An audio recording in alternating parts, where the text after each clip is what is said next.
Welcome to MABC academy.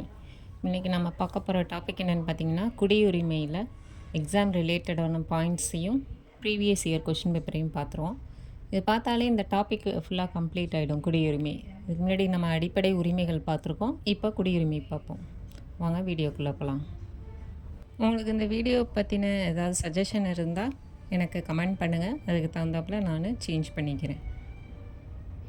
அரசியலமைப்பு, நம்மளுடைய அரசியலமைப்பு பார்த்திங்கன்னா 25 பகுதிகள் இருக்குது. இப்போ நம்ம பார்க்க போகிற குடியுரிமைங்கிற டாபிக் வந்து 2வது பகுதி, பார்ட் 2வை சேர்ந்தது. இதில் என்னென்ன ஆர்டிகல்ஸ் இருக்குன்னு பார்த்திங்கன்னா 5லேருந்து 11 வரைக்கும் உள்ளது குடியுரிமையை பற்றின சட்டத்தை குறிப்பிடுறது தான்.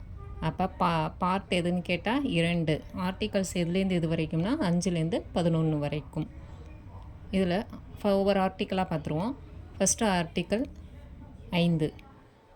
ஆர்டிக்கல் 5 என்ன குறிப்பிடுதுன்னு பார்த்தீங்கன்னா, அரசியல் சட்டம் அமல்படுத்தப்பட்ட நாளில் குடியுரிமைன்னு சொல்கிறாங்க. அதாவது அரசியலமைப்பு சட்டம் எப்போ நடைமுறைப்படுத்தப்பட்டதுன்னா 1950 ஜனவரி 26. அன்றைய டேட்டில் இல்லை அதில் இந்தியாவில் வசித்தவர்கள் கான குடியுரிமையை பற்றி சொல்கிறது. இந்தியாவில் பிறந்தவர்கள், பெற்றோர் இந்திய குடியுரிமை கொண்டவர்கள், குடியேறி நிரந்தரமாக இந்தியாவில் தங்கியவர்கள், இவங்க எல்லாருக்குமே குடியுரிமை உண்டுன்னு சொல்கிறது தான் ஆர்டிக்கல் 5. எந்த டேட்டுன்னு பார்த்தீங்கன்னா 1950 ஜனவரி 26 அன்று இந்தியாவில் பிறந்தவங்க, பெற்றோர்கள் இந்தியாவில் குடியுரிமை பெற்றவர்கள், வேறு எங்கே இருந்திருந்தாலும் குடியேறி நிரந்தரமாக இந்தியாவிலே தங்கிட்டாங்கன்னாலும் அந்த டேட்டில் இருந்தாங்கனாலே அவங்க இந்திய குடியுரிமையை பெறத்துக்கான வாய்ப்பு இருக்குது. அதுதான் ஆர்டிக்கல் 5. ஆர்டிக்கல் 6 என்ன சொல்லுதுன்னா, பாகிஸ்தான்லேருந்து குடியேறியவர்களுக்கான குடியுரிமையை பற்றி சொல்கிறது. பாகிஸ்தான்லேருந்து குடியேறியவர்கள் எந்த டேட்டுன்னு பார்த்தீங்கன்னா 1948 ஜூலை 19க்கு பிறகு இந்தியாவுக்கு குடியேறினவங்களுக்கு அவங்க ரிஜிஸ்டர் பண்ணியிருக்கணும். அப்போ தான் அவங்களுக்கும் குடியுரிமை கொடுப்பாங்க. எந்த நாட்டிலேருந்துன்னு பார்த்தீங்கன்னா பாகிஸ்தான்லேருந்து குடியேறியவர்கள் எந்த இயர் 1948 ஜூலை 19க்கு பிறகு வந்தவங்க. இதை பற்றி சொல்கிற ஆர்டிக்கல் தான் 6. அடுத்தது ஆர்டிக்கல் 7. பாகிஸ்தானுக்கு பெயர்ந்தவர்களின் குடியுரிமை, அதாவது இங்கேருந்து பாகிஸ்தானுக்கு போயிட்டாங்கன்னா ஆட்டோமேட்டிக்காக அவங்களுடைய குடியுரிமை பறிக்கப்படும், இழக்கலாம். திரும்பி வந்தால் நாங்கள் அனுமதி கொடுப்போம்னு சொல்லியிருக்காங்க. இது வந்து ஆர்டிக்கல் 7. அப்போ 6ம் 7ம் பாகிஸ்தானுங்கிற வார்த்தை வந்திருக்கு, பார்த்துக்கோங்க. 6 வந்து பாகிஸ்தான்லேருந்து இங்கே வந்தவங்க, 7 இங்கேருந்து பாகிஸ்தானுக்கு போனவங்க. டேட்டு மட்டும் மென்ஷன் பண்ணியிருக்காங்க, 1948 ஜூலை 19க்கு பிறகு.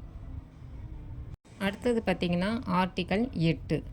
இதில் என்னன்னு பார்த்தா இந்திய வம்சாவளி வெளிநாட்டு குடியுரிமை, அதாவது வெளிநாட்டில் வாழ்கின்ற இந்திய வம்சாவளி மக்கள், இங்கே இந்த வம்சாவளி இங்கே பிறந்து வளர்ந்தவங்க அங்கே வெளிநாட்டில் வாழ்கிறவங்களுக்கு பதிவு செய்தல் மூலம் குடியுரிமையை பெறலாம். அப்படி சொல்கிறது தான் ஆர்டிக்கல் 8. இந்திய வம்சாவளியை சேர்ந்தவர்கள் வெளிநாட்டில் வசிக்கிறப்போ இங்கே பதிவு செய்வது மூலியமாக குடியுரிமை பெறுறது தான் ஆர்டிக்கல் 8. ஆர்டிக்கல் 9 என்ன சொல்லுதுன்னா, இரட்டை குடியுரிமை கிடையாது.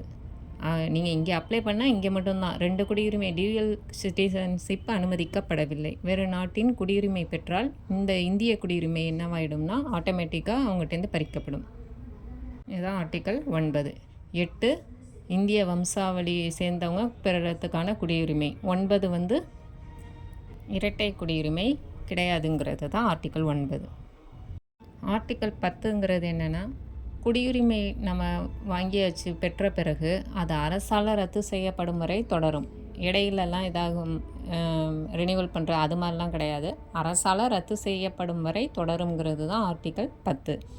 11 என்னென்னா, குடியுரிமை வழங்கும் விதிகள், அதை எப்படி ரத்து செய்கிறது, இது எல்லாமே அதற்கான அதிகாரம் யாருக்கிட்ட இருக்குங்கிறதுனா நாடாளுமன்றத்துக்கிட்ட இருக்குதுன்னு சொல்கிற அதிகாரம் பற்றி சொல்கிறது தான் ஆர்டிக்கல் 11. 1955 குடியுரிமை சட்டம்னு ஒன்று இயற்றியிருப்பாங்க. எப்போ 1955 குடியுரிமை சட்டம். அந்த குடியுரிமை சட்டத்தில் இந்திய குடியுரிமையை பெறத்துக்கான வழிகள் பற்றி சொல்லியிருப்பாங்க. என்னென்னு பார்த்தீங்கன்னா, பை பர்த், பிறப்பால் குடியுரிமையை நம்ம பெற்றுக்கொள்ளலாம். இல்லைனா வம்சாவளியை சேர்ந்தவங்களாக இருந்தால் அதற்கான உரிமை உண்டு. இல்லைனா ரெஜிஸ்ட்ரேஷன் பதிவு பண்ணுறது மூலியமாக இது பண்ணிக்கலாம். இல்லைனா இயல்பாக்கம், நம்ம வந்து இங்கே அதற்கப்புறம் வந்தோம். இப்போ இந்த பாகிஸ்தான்லேருந்து இந்த ஒரு 1948 அதன் பிறகு வந்தவங்கலாம் சொல்கிறோம்ல, அது மாதிரி வந்தவங்களாக இருந்தாலும் ஆட்டோமேட்டிக்காக அவங்களுக்கு குடியுரிமை வழங்கப்படும். அதே போல் பல பிரதேசங்களை இணைக்கிறது மூலியமாக, நாட்டின் பிற பகுதிகளை இணைக்கிறது மூலியமாக அந்த நாட்டில் உள்ளவங்களுக்கு இங்கே ஜாயின் பண்ண பிறகு இங்கே உள்ள சிட்டிசன்ஷிப் கொடுத்துடலாம். அதுதான் பிரதேச இணைப்புன்னு சொல்லிடுவோம். இந்த குடியுரிமை சட்டம் 1955 போடப்பட்டதில் குடியுரிமையை பெறுறதுக்கான விதிகள், இழக்கிறதுக்கான விதிகளை பற்றி குறிப்பிட்டிருப்பாங்க. அதில் சட்டம் இயற்ற அதிகாரம் நாடாளுமன்றத்திற்கு அப்படிங்கிற இதையும் சொல்லியிருப்பாங்க. ஆர்டிக்கல் 11 அடிப்படையில் தான் இது உருவாக்கப்பட்டிருக்கும். நாடாளுமன்றத்துக்கு தான் அதிகாரம்னு சொல்கிறது தான் ஆர்டிக்கல் 11. அதன்படி தான் இந்த குடியுரிமை சட்டமே இயற்றப்பட்டிருக்கும். இதனுடைய முக்கிய அம்சங்கள் தான் இந்த குடியுரிமை பெறத்துக்கான 5 வழிகள். இழக்கிறதுக்கான வழிகள் மொத்தம் 3. ஒன்று டெர்மினேஷன், இன்னொன்று ரினன்சியேஷன், டிப்ரிவேஷன். அதாவது டெர்மினேஷன்னா நிறுத்தி வைக்கிறது. ஒருத்தவங்க இன்னொரு நாட்டிலையும் குடியுரிமை பெற்றிருக்காங்கன்னா நம்ம குடியுரிமையை நிறுத்தி வைக்கிறது, அரசே நிறுத்தி வைக்கிறது தான் டெர்மினேஷன்னு சொல்லுவோம். நெக்ஸ்ட்டு பார்த்திங்கன்னா ரெனன்சியேஷன்னா துரத்தல். நம்மளே குடியுரிமை வேணான்னு சொல்கிறதுக்கு பேர் ரெனன்சியேஷன், துரத்தல்னு பேர். அடுத்தது டிப்ரிவேஷன்னா பறிமுதல் செய்தல். அதாவது ஒருத்தவங்க மோசடி செய்து குடியுரிமையை வாங்கியிருந்தாங்கன்னா அவங்ககிட்டேருந்து பறிமுதல் செய்கிறது. இந்த 3 வழியில் தான் குடியுரிமையை இழக்க முடியும். அதோட டியூயல் சிட்டிசன்ஷிப் கிடையாதுன்னு சொல்கிறதும் இந்த சிட்டிசன்ஷிப்போட ஆக்டு தான். குடியுரிமை சட்டத்திற்கான விதிகளில் அதுவும் உண்டு, 1955. நெக்ஸ்ட்டு இது பார்த்திங்கன்னா ஃபாரினர்ஸ் ஆக்ட் எப்போ போட்டிருக்காங்கன்னா 1946. அதாவது வெளிநாட்டவர்கள் இங்கே தங்குறது, இங்கே வரத்துக்கான விதிகளை குறித்து அவங்கள அடையாளம் காண்றதுக்கான இயற்றப்பட்ட சட்டம் தான் ஃபாரினர்ஸ் ஆக்ட். அவங்க இங்கே நம்ம ஊருக்கு வரதை பற்றி சொல்கிறது தான் ஃபாரினர்ஸ் ஆக்ட் 1946. அடுத்தது பாஸ்போர்ட் ஆக்ட் 1967. இதில் நம்ம வெளிநாட்டுக்கு செல்லும் வருகை தரும் விதிகள், இங்கேருந்து நம்ம போகிறது, அங்கேருந்து இங்கே வராது, அவங்களுக்கான விதிகள். இந்திய குடியுரிமை கொண்டவர்களுக்கு பாஸ்போர்ட் வழங்கும் சட்டம். அதான் இங்கே குடியுரிமை பெற்றுட்டு வெளிநாட்டுக்கு போகிறாங்கல்ல, அவங்களுக்கான விதிகளை சொல்கிறது தான் பாஸ்போர்ட் ஆக்ட் 1967. அடுத்தது ரெஜிஸ்ட்ரேஷன் ஆஃப் ஃபாரினர்ஸ் ஆக்ட் 1939. இந்தியாவில் வரும் வெளிநாட்டவர்களை பதிவு செய்யும் சட்டம். அதாவது இங்கே வர வெளிநாட்டவர்களை ரெஜிஸ்டர் பண்ணுறது தான் 1939 இயற்றப்பட்ட இந்த சட்டம். குடியுரிமை சட்டத்திருத்தம் பண்ணியிருப்பாங்க. எப்போ போனால் 1986, 2003, இன்னொன்று 2019. 1986 பண்ணது என்னன்னு பார்த்தீங்கன்னா, பிறப்பால் குடியுரிமை பெறும் விதிகளில் மாற்றம் ஏற்படுத்தியிருப்பாங்க. இந்த சட்டத்திருத்தம் எதன் தொடர்புடையதுன்னு கேட்டால், பிறப்பால் குடியுரிமை பெறும் விதிகளில் மாற்றம் செஞ்சது தான் 1986. 2003 பார்த்திங்கன்னா, இந்தியாவில் பிறந்தவர்களுக்கு பெற்றோர் குறைந்தது ஒருவராவது இந்திய குடியுரிமையை கொண்டிருக்க வேண்டும்ங்கிறது தான் அதோடைய நிபந்தனை. இது 2003. 2019 பார்த்திங்கன்னா, பாகிஸ்தான், பங்களாதேஷ், ஆப்கானிஸ்தான் இங்கேருந்து வந்த சில மத குழுக்கள், அதாவது இந்துக்கள், கிறிஸ்துவர்கள், சிக்கல், ஜெயின்கள், புத்தர்கள், பார்ஷிகள், அவங்க குடியுரிமை பெறத்துக்கான விதிகள் எளிதாக்கப்பட்டது. அந்த மத குழுக்களே கொடுத்துட்டாங்க. இவங்க குடியுரிமை பெறுறது எளிதாக்கப்பட்டது 2019. அடுத்தது OCI, overseas citizen of India 2005. இது என்னென்னா, வெளிநாடில் வாழ்கிற இந்திய வம்சாவளி மக்களுக்கு இந்த சிட்டிசன்ஷிப்பாக கொடுத்துருப்பாங்க, ஓவர்சீஸ் சிட்டிசன்ஷிப் ஆஃப் இந்தியான்னு. இது என்னென்னு பார்த்தீங்கன்னா, இது முழுமையான குடியுரிமை இல்லை. ஏன்னா இதுக்கு ஓட்டிங் ரைட்ஸ் கிடையாது. இது 2005 ஏற்படுத்தப்பட்டது. இது ப்ரீவியஸ் இயர் கொஷின்ஸில் பார்த்தோம்னா, இப்போ சட்டப்பிரிவும் அதற்கான மீனிங்கும் கிட்டிருக்காங்க. இப்போ சட்டப்பிரிவு 5 ஆர்டிக்கல் 5 என்ன சொல்லுதுன்னு பார்த்தோம்னா, அரசியலமைப்பு சட்டம் துவங்குறப்போ பெறப்பட்ட குடியுரிமை. 1950 ஜனவரி 26 அப்புறம் உள்ள குடியுரிமையை பற்றி சொல்கிறது தான் ஆர்டிக்கல் 5. ஆர்டிக்கல் 11 என்னென்னா, பாராளுமன்றத்திற்கான அதிகாரம். குடியுரிமை மீதான பாராளுமன்றத்தின் அதிகாரத்தை பற்றி சொல்கிறது ஆர்டிக்கல் 11. இதன்படி தான் குடியுரிமை சட்டம் இயற்றப்பட்டது. அடுத்து ஆர்டிக்கல் 9 என்ன குறிப்பிடுதுன்னு பார்த்தா, வெளிநாட்டு அரசுகளிடம் குடியுரிமை பெறுதல். அங்கே குடியுரிமை வாங்குறது, வெளிநாட்டுகளில் குடியுரிமை வாங்குறது, அதை சொல்கிறது ஆர்டிக்கல் 9. 8 என்னன்னு பார்த்தோம்னா, வெளிநாட்டில் இந்திய தூதுவர் மூலம் குடியுரிமை பெறுதல். இந்திய தூதுவர் மூலம் குடியுரிமை பெறுறது தான் ஆர்டிக்கல் 8. அதாவது 8ங்கிறது எதை குறிப்பிடுதுன்னா, வெளிநாட்டில் இருக்கிறவங்க இந்திய தூதரகத்தில் ரெஜிஸ்டர் பண்ணுறது மூலியமா குடியுரிமை பெறது தான் 8. 9 வந்து டியூயல் சிட்டிசன்ஷிப் கிடையாதுங்கிறது தான். அங்கே வாங்கிக்கிட்டு அங்கே குடியுரிமையை பெற்றுட்டா இங்கே உள்ள குடியுரிமை நீக்கப்படும். அதுதான் 8. குடியுரிமையை பெறுவது அல்லது நீக்கம் செய்வது பாராளுமன்றத்தின் அதிகாரத்தை குறிப்பிடும் ஆர்டிக்கல் எதுன்னா 11. ஆர்டிக்கல் 11. இந்திய அரசியலமைப்பின் எந்த பகுதி குடியுரிமையை பற்றி கூறுகிறதுனா பகுதி 2.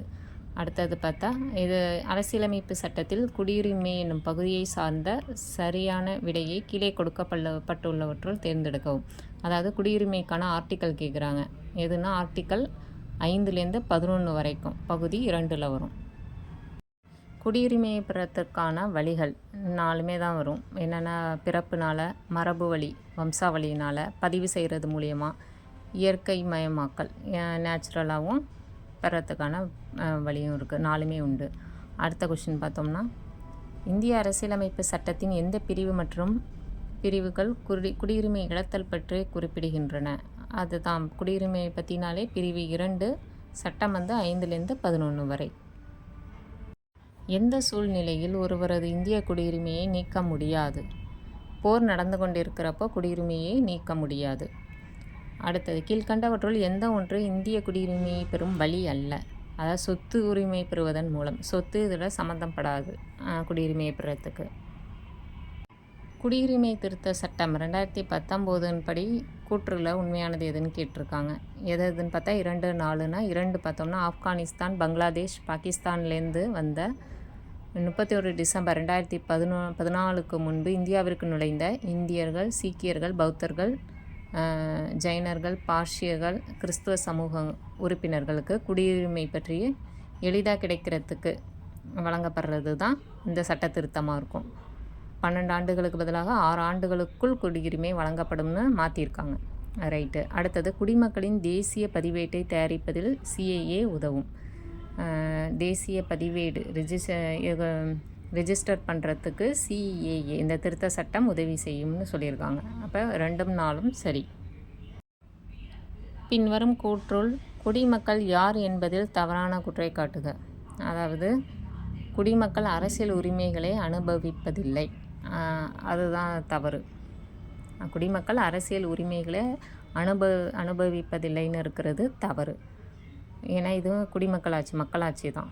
அப்போ ஆப்ஷன் 3 தவறு. குடியுரிமை பற்றி தொடர்பான சட்டப்பிரிவுகள் வந்து ஆர்டிக்கல் 5 to 11. இந்திய அரசியலமைப்பு சட்டப்பிரிவு 5 எதை கையாளுகிறதுனா 5லேருந்தே குடியுரிமையை பற்றியது தான். அப்போ இந்திய குடியுரிமையை பற்றியது. ஒரு நவீன மக்களாட்சி நாட்டில் குடியுரிமைங்கிறது என்னென்னா நாடாளுமன்ற சட்ட உரிமை. நாடாளுமன்ற முறையில் தான் சட்டம் இயற்றுவாங்க. அது வந்து குடியுரிமைன்னு சொல்லுவோம். அப்போ ஆப்ஷன் சி. இந்திய குடியுரிமை சட்டம் 1955 கீழ் ஒருவர் இந்திய குடிமகனாக வேண்டுமென்றால் என்னென்ன பண்ணணும்னா இந்தியாவில் பிறந்திருக்க வேண்டும், அப்படி இல்லைன்னா இந்திய வம்சாவளியாக இருக்க வேண்டும், அப்படி இல்லைன்னா குடியுரிமைக்காக பதிவு செய்திருக்க வேண்டும். 1, 2, 4. 3வது ஆப்ஷன் கிடையாது. இந்தியரை மணந்திருக்க வேண்டும்லாம் கிடையாது. ஒன்று ரிஜிஸ்டர் பண்ணியிருக்கணும், இல்லைனா இந்திய வம்சாவளியாக இருக்கணும், இல்லைனா இங்கே பிறந்திருக்கணும். 3 தான். குடியுரிமை பற்றிய சரியான வாக்கியம் கேட்டிருக்காங்க. அதாவது ஆப்ஷன் 2, பிறப்பு மற்றும் குடிமையளிக்கும் செயல் மூலம் ஒருவர் இந்திய குடியரசுத் தலைவர் பதவிக்கு தகுதியானவர். குடிமகனாக இருக்கணும், இந்திய குடியரசுத் தலைவராகணும்னா இந்திய குடிமகனாக இருக்கணுங்கிறது தான் கரெக்டு. அடுத்தது பார்த்தா உரிமை துரத்தல், முடிவுக்கு கொண்டு வருதல் மற்றும் இழக்க செய்தல் மூலம் ஒருவர் குடியுரிமையை இழக்கலாம். ஆமாம், இந்த 3 மூலியமாகவும் குடியுரிமையை 3 வழிகள். ரைட்டு. அப்போ ஆப்ஷன் 2ம் 3ம் தான் கரெக்டு. இதோட இந்த ப்ரீவியஸ் இயர் கொஷின்ஸ் முடியுது. உங்களுக்கு இந்த வீடியோ பிடிச்சிருந்தா லைக் பண்ணுங்கள், சப்ஸ்கிரைப் பண்ணுங்கள். உங்களுக்கு எதுவும் சஜஷன் இருந்தால் கமெண்ட் பண்ணுங்கள். தேங்க்யூ.